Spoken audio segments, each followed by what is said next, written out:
Hi guys, my name is Omkar Jagdare and I'm coming at you from Detroit, Michigan, and I'm going to talk to you today about IT consultancies in USA and how do they operate, are they legal and ethical, all your FAQs I'm going to answer in this video. Okay, before we get started, I would really appreciate if you can give a thumbs up to the video. It allows me to reach out to more people just like you, and also if you love the video, give me a thumbs up and subscribe to the channel. Okay, alright, great. So here's the thing, are IT consultancies legal? Yes. 95% of them are legal in my opinion, and from what I've heard, they are able to place people at different companies and they are also able to help you.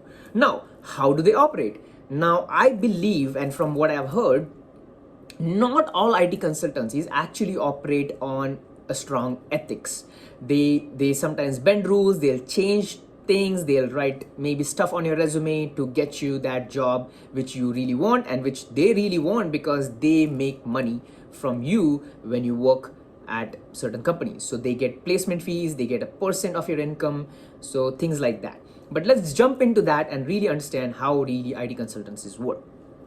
Now, number one, there are different kind of consultants. There are big four consultants like McKinsey and KPMG and all those fancy ones, BC, Boston Consulting Group. These are top companies. Most of their practices are ethical, legal, at a very high standards. So they may be placing you at different companies. You may be inside their own company, or different companies they may be placing you at. So it's a little bit different. Understand that. So most of them are legal and ethical. Now there are a lot of IT consultancies which are started by IT consultants themselves. They may be green card holders, maybe citizens here, and they start consultancies. And what they're doing, they have a team of maybe 10-15 people who are teaching you. Basically, I'll give you an example of someone I kind of had met once, someone I knew very close who went through that system. So they used to be a civil engineer, they lost their job, and they couldn't find a job for like 3-4 months, and they were running out of time because they didn't have time to find a job. So he went to basically IT consultancy. He went into an IT consultancy, and this is what happened after that. So basically, he joined the IT consultancy. He was given a stipend of like $1,000-$1,500 a month. He was also giving boarding. He was also given a boarding. He was staying with 4 or 5 different people there. Food and stuff, everything else was taken care of. For 90 days to 120 days, they took him through training. They taught him basics of SQL, Tableau, and other softwares, and he learned those there. Still, he was not strong enough to go for interviews and stuff like that. So what they did, they updated his resume. They started putting experiences which may not be true. So they put 5-6 years of experience, whereas he only had 1 year of experience. He had recently graduated. So they will alter the resume. This is the disclaimer. Not all IT consultancies do that. I'm just giving you an example of what happened with him. So he went through this, and basically he had 4 or 5 years of experience. He's shown, he went through interviews. Things can get really messed up at certain times, folks. Like, he may not be even interviewing, somebody else may be interviewing for him. Like, I know I've seen videos of people getting caught and stuff like that, and it's very interesting. So basically, he went through an interview process, he got the job, and he started making like maybe close to like $60 an hour. So once he gets that job, what happens was, like, his company, the contract, he was on a contract at this company. So his consultancy for first 3 months kept 70% of that income, and he only got 25% of that. So he was making maybe $15 an hour, and the consultancy was making $45 an hour, 75%, right? So for first 3 months. After that 3 months, it flipped. So he started making 75% of that, and then the company started making 25% of that, because that's where they try to make the money back, because they've invested on you, they have invested in your training, living, and all these things they have been paying for you. So that's what happens. So after that, he started making $45 an hour. That was really good money, because he was making only maybe like $20 an hour, $25 an hour as a civil engineer. So he literally doubled and tripled his money. Here's what happened. He worked for 6-7 months, but he was always under fear, because he was like, what if they find out? What if they know? I don't know how to do. From the sources I've heard, what most people do is they'll hire someone in other developing countries to do that work for them. They will hire someone to basically be there and like they'll do their work and they're there to coach them or help them or do it for them also at certain point of time.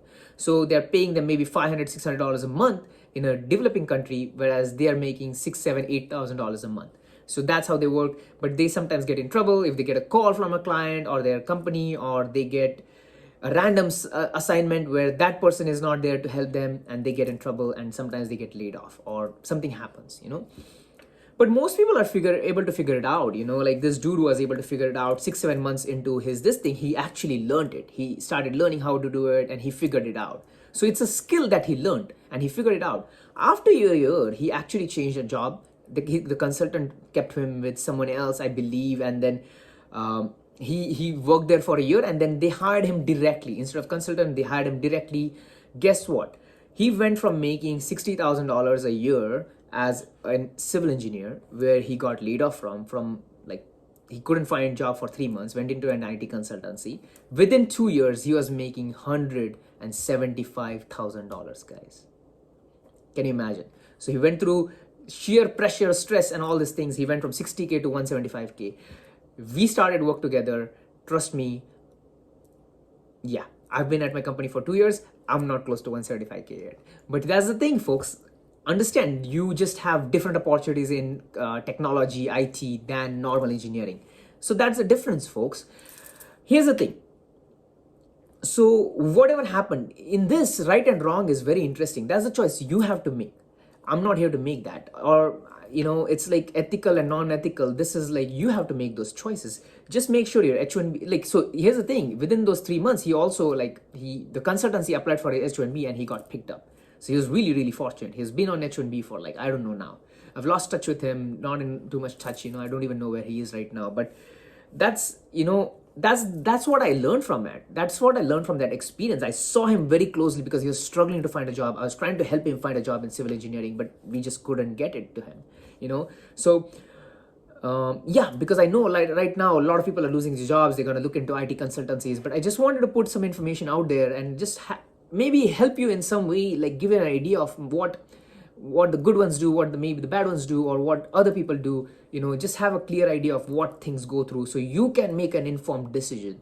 First things you want to do is, whenever you get into something like that, make an informed decision. Talk to an attorney, talk to an immigration attorney, and see if they recommend you doing that, because those are the people there to help you, because they know the law. So follow the law, in my opinion. Okay, take advice from legal counsel. That is going to help you. All right. So I think that's pretty much what I wanted to tell you, folks, about IT consultancies. I know some of them are really good. They really help people. They are protecting people. They're protecting immigrants. They're helping them get jobs. They're helping their families here and back home as well. So I hope you can find something like that.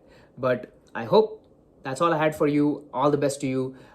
Make sure you subscribe to the channel if you want to listen more and hear more. But I will see you in the next video. All the best. Take care.